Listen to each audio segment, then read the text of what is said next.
Hey guys, welcome to Counselor Journey to Private Practice. I am here today with Allison Pow. How are you, Allison? I'm doing great today, Juan. Thank you. How are you? I'm doing good. Well, actually, before the interview, I told you I had a lot of construction going on in the house. So it's like half good, half stressed. It's always an interesting thing when you have people working on your home and you're just watching and waiting until you're able to like get that space to be alone. Yep, I get it. I recently had some work done too. So, Yeah, so we relate on that one. Fingers crossed that mine goes well. I wanted to have you here because you are a clinician and then you have a unique set of skills. Not only are you EMDR trained, we both went to UNCG, which I thought that was pretty cool. yeah. But you also do supervision. It seems like you do a lot of work, not just psychotherapy. So I wanted to ask, when did you take that leap to go from I'm just going to do psychotherapy to let me broaden, my scope of practice? Um, there's several answers that come to mind, and I'll try to be as direct as I can about that. So I have been in the academia for several years, and before that, I was a clinician. I did crisis intervention, emergency services type of work. And went on to get my PhD and was in academia for a while. Loved teaching, loved supervising, and came to a point in my own career and personal life where I realized that even though I loved a lot of what I was doing, it wasn't, as I put it, conducive to my own nervous system. Hmm. It wasn't a great fit in that way and was causing me a lot of anxiety, a lot of stress. And so I had to take a hard look at how I was spending my time and kind of make some radical decisions to restructure Yeah. that. And that's when I decided to go back into full-time clinical work. But of course, then still had, the skill sets and supervision and teaching Yeah. and enjoy doing those things. And so I really liked kind of playing around with different ways that can look and creating my own business, doing the things that bring me joy. Yeah, no, I love that. I always find it interesting, in grad school, at least from my end, there wasn't that strong teaching of what it's going to be like when you become a clinician, as far as Mhm. like burnout, do you feel that your body's okay in that system, whether it's that you're doing psychotherapy or you're teaching, and then you found yourself in this space of, I'm working, but let me take a step back and see if I'm living my life in the way that I want to live it. And then you made some changes. Mhm. Yeah. Yeah, and sometimes that's easier said than done, I Yeah. think. And sometimes Yeah. burnout catches up with us before we even realize it's happened. Yeah. So a lot of that does end up being sort of on the job training, I think, and getting to know yourself. Hmm. Because I do think that it's different for everybody what their threshold is, what they need in terms of self-care and what that looks like. Yeah. And, just getting to know yourself and how to meet your own needs is a big part of that. And a lot of that just comes with experience. Yeah, absolutely. What did you do, or how did you get to that point of being okay to take that risk to remove yourself from maybe one work environment, transition to another? I asked that because a lot of clinicians in their general private practice, they're working and they're doing, let's say, psychotherapy, one trade, and then they think about, adding a secondary trade, maybe the trade of supervision or the trade of I'm going to teach on the side. Mhm. Then there's that fear of, what if it doesn't go well, or what if I slip up or it goes in the wrong direction? Mhm. Mm. I think, I'm thinking about my own experience with that, and I can very much relate to what you're saying in a lot of those fears because I'm a planner. Yeah. And so it's scary Yeah, to yeah, do new things. It's very scary for me to do new things. I think it was a combination of listening to feedback and soliciting feedback from other people that I knew professionally and personally. Saying here's something that I'm really feeling drawn to do, hmm, and how can especially the people closest to me, or would you be there to support me, and how do you yeah, envision this looking, and that helped a lot. And then also, I think it's just, it is a leap of faith. I think there are certain ways that you can plan and kind of give yourself contingencies for, well, hmm, if this doesn't work out, then, here's what I would do. And I think it's helpful to think through those things. But I think there's also a big part of it that's about self trust yeah, and believing that if you feel so much energy about a thing and it feels really right and consistent to you, that in some way that's the universe speaking, and that it's at least worth giving it a try. Sometimes, that can be in a limited capacity. Like I know a lot of people who transition into practice will stay at a full-time job and Yeah. kind of cut back hours. So there's ways to do that. But I do think at the end of the day, it's about saying, I believe in myself enough to listen to where my energy is going. Mm. And you have that I think within, it's I guess. great. As I'm listening in, I can tell that that's one of those skills that maybe you've had for a while. You've been sharpening, that inner voice of strength, of guidance. It tends to be one where if I'm working with, I guess, consultees, individuals seeking consultation in the field of private practice, the structure is what they want. Like, I want structure to transition full time into private practice. And then I share very much of what you're sharing, as far as, some of it's going to have to do with confidence and balancing that fear and worry, but knowing that, you're going to be okay because you've been okay so far. Mm-hmm. You've So, survived yeah, 100% of your hardest days, right? We all have. So, exactly. and I think part of that is also about understanding your own feelings of fear. Hmm. It's a really uncomfortable thing to experience, and it deters us from doing a lot of things that could be really growth promoting for us. But I think when you start to relate to fear maybe a little bit differently and lean into it and accept it as just part of who we are all emotions, I believe, are there with information to offer us. It's part of our body's natural feedback system, Mm. wired into our brain, and fear and anger and sadness and the ones that we tend to struggle most with are all part of that. It's just a natural part of who we are. And so I think sometimes when there's something that feels like a big risk or feels very scary, it can be helpful to reframe that as that fear is there to tell me that this is important, and that Yeah. maybe there are times in the past I've taken similar risks and it hasn't turned out as well. But that doesn't mean this isn't going to work out. I have a lot of evidence to say it will. Yeah, I love that when you mentioned about fear and the emotions and being there, it's good to point that out. There's a difference, when you're in a room contemplating alone on the decision to make, in your journey of life or private practice, versus when you get to sit down with someone and they, Mhm. say it out loud, and then you're hearing it and you're Yeah. like, okay, that makes sense. I can play with that. You're right. I have survived, and I'm here today, so I can take that step. How do you juggle your time, between the clinical work, supervision, and some of the other areas that you have as far as your professional side? Mhm. I think that's one of the questions I had to ask myself along the way is in what way would I thrive most? I like some variety. I always have. When I worked in crisis services, that's one of the things I liked about that. So I try to structure my days so that I have breaks and I build those in intentionally, but also so I have kind of a variety of work on any given day. Yeah. I look at when you're a supervisor, you're making a certain commitment to your supervisees that theoretically for 2 years you will have that relationship. And so I look at what is my capacity to, Hmm. agree to that.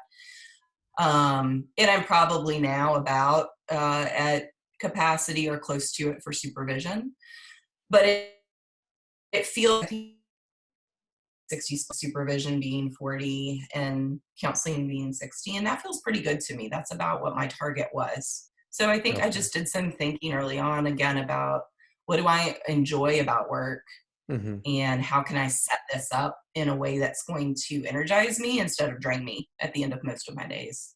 Yeah. I like that structure that you have there. I'm not sure about your practice, but I notice at times with clinicians as it gets into the holidays, Mhm. there's added stress there, stress with balancing their caseload. Um, what have you done as far as making sure that your caseload's where you want it to be at during the holiday time? Yeah. I planned ahead for one thing and made sure I took some time off. I think um, this is not going to be any novel piece of advice, but Let's hear boundaries it. are super important, and upholding your boundaries is super important. And so I think doing that, Yeah. I think a part of that is also reminding myself that this work is hard. And I have noticed, I don't know if you've noticed this too, but especially this year, I think going into the holidays, we all just are going through some stuff. Yeah, A all lot of sides. emotions coming up. I think a lot of kind of emotional triggers for people, some of which are unexpected. It's just been a hard year in general, and the holidays always pull at those parts of us that can Mm-hmm. feel lonely or unaccepted. And so I've had a parallel process with my clients, I think, around that, Yeah. and remembering at the end of the day to take time for me, that I'm there to support them, but I'm not and shouldn't be their only support. And that sometimes that means drawing boundaries with my Yeah. clients or supervisees, and then scheduling in intentional time for the things that I know make me feel taken care of too. Yeah. As far as like your planning ahead, and I notice that she share that, often. You must be very organized. With you're like, yes, I am super I organized. seem that way sometimes. Well, the background in the video looks super organized. No. If it was my lamp, you would see like a bunch of papers near it and things that shouldn't be there. And then my wife would be like, "Am I gonna have to clean that up again?" I'm like, "Yes, teamwork makes the dream work." Um, with planning ahead, holidays this year has been different, because of COVID, and everything connected to it. How have you planned ahead to allow your holiday season to go well from the business end? Mm. It's interesting because I'm going through a lot of life transition right now too. And so my first thought when you said that is, have I planned? I think again, there's a balance. In some ways I have. And there's a balance of planning and trust. I know, for instance, I would love to take 2 weeks off. Most of Hmm. us would. Some of us can. I can't this year. That's okay with me. But I have been able to clear, stretches of days that I can do that. And that's enough for me. I know myself well enough. So I think in terms of planning, it was thinking ahead about, what do I need to sustain me Hmm. over these next 2 to 3 weeks. And also, we're so quick, I think, to go to meeting financial needs, meeting Hmm. the needs of our clients. And I think we absolutely have to think about those things. But I think there's nothing that says our own emotional needs, our own needs for rest aren't exactly as important as those things, Yes, arguably sometimes more, because we can't show up for our clients if we're not showing up for ourselves. So I correct. try to remind myself that too, that like, it's not a choice. I have Yeah, to take some time. And part of that involves just trusting it's going to work out somehow. yeah, And it usually does, but there's also some planning that goes into that too to make sure, yeah. And I that noticed these that. things are met. Hmm. That fear, I'm assuming, ties in there too. I Oh, love yeah. how intentional you are of that inner focus, making sure that you're okay. As you mentioned, some take 2 weeks off, but you're okay. During those gaps that you had, Mhm. and I think that's a good point to throw out there. As we're building our practice in our life, it may not look the same. My practice and the way that I run it may look very different than yours. But I guess the key question should be: Are you happy? Are you content? Are you able to breathe and feel that you're showing up for yourself, showing up for your patients? Yeah. Yeah. I do a lot of work with polyvagal theory. And anytime I think of fear and I think about balancing Hmm. things in life, that comes to mind for me. I said earlier about finding work that's conducive to my nervous system. And I just sort of think in those terms a lot these Hmm. days of what is conducive to my nervous system. How am I taking care of my nervous system? Yeah. Um, and by nervous system, I mean, your brain, your stress response system.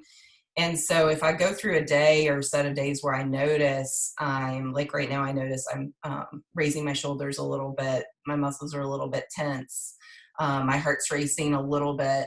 That tells me that I'm in my sympathetic nervous system, a little bit in my fight flight response. And that's normal. This is a different sort of setting, and Hmm. I haven't done this before. And so it's normal that I might be feeling a little bit of that right now.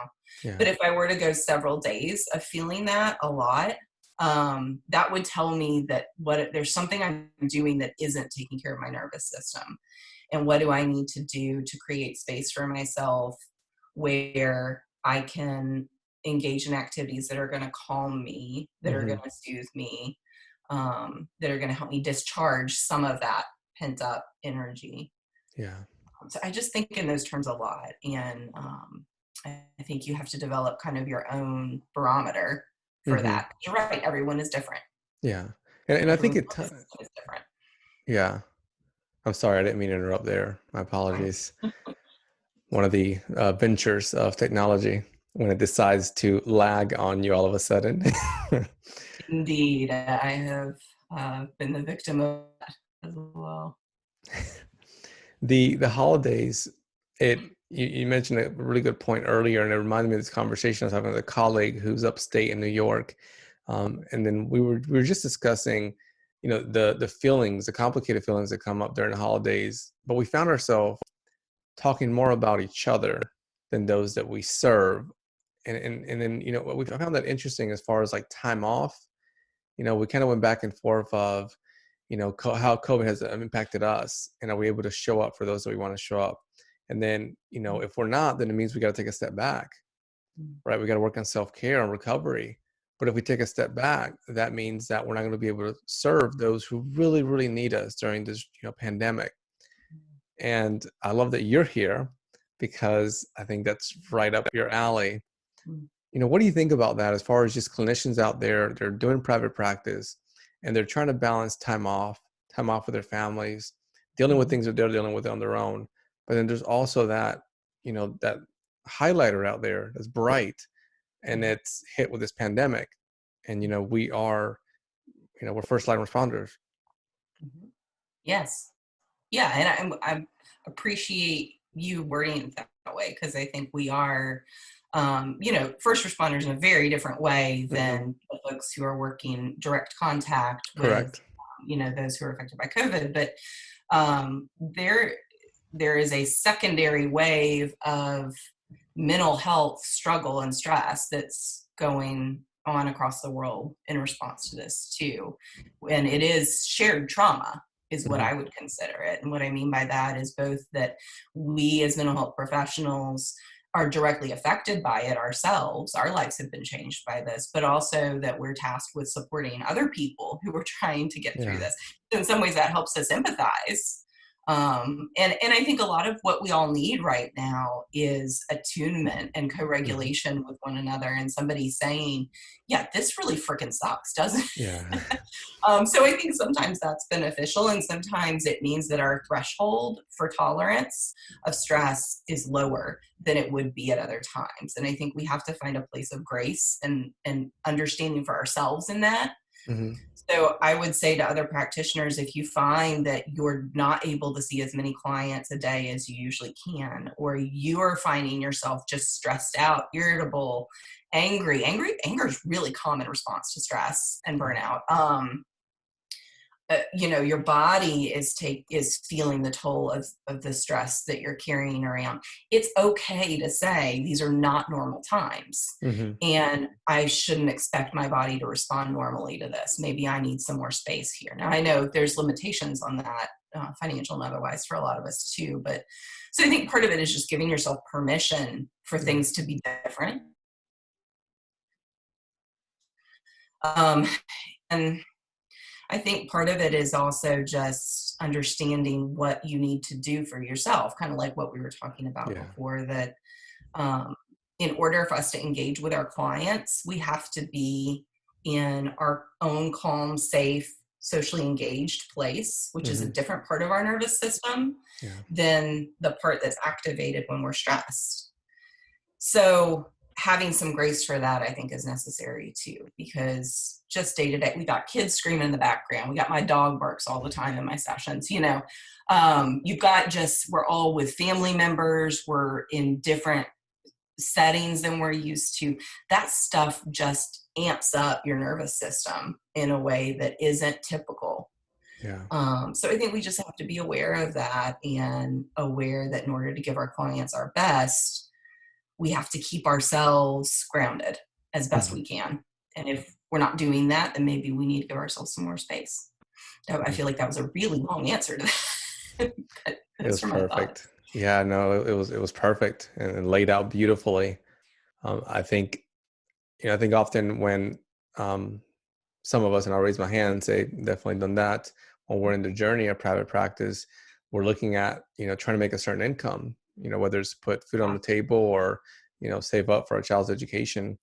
And, the discussion that we're having today, making sure that we are okay, Mhm. it's pivotal. It should be part of the business plan, because if at any point we're not doing okay in our journey, everything else is going to go downhill. No matter how great a marketing strategy is or how awesome of a clinician you are, we got to do exactly what you just shared. So yes, it was long, but it needed to be long, and it was eloquent, and you shared it beautifully. So thank you for doing that. Yeah, thanks. Allison, it has been a pleasure to connect with you, to speak with you. And as you're probably hearing, the I construction do. is back on. So we are ending this at the right time. Things are If, happening. if clinicians out there want to connect with you, whether it's supervision or just to share space with you, how can they do that? Mhm. I have a website, www.allisonpowcounseling.com. That's Allison with two L's. Pow is Pow. And my contact information is there. I can also be reached by email at allisonpowcounseling.com. Those are probably the best ways to get in touch with me. And I would love to hear from anyone who's either interested in supervision or just wants to chat about, geek out about shared interests. Yeah, awesome. And I'll make sure to put all those in the show notes so you guys can check them out and just click the link and you'll be able to connect with Allison. Thank you, Allison. Thank you so much, Juan. Have a great holiday. You too.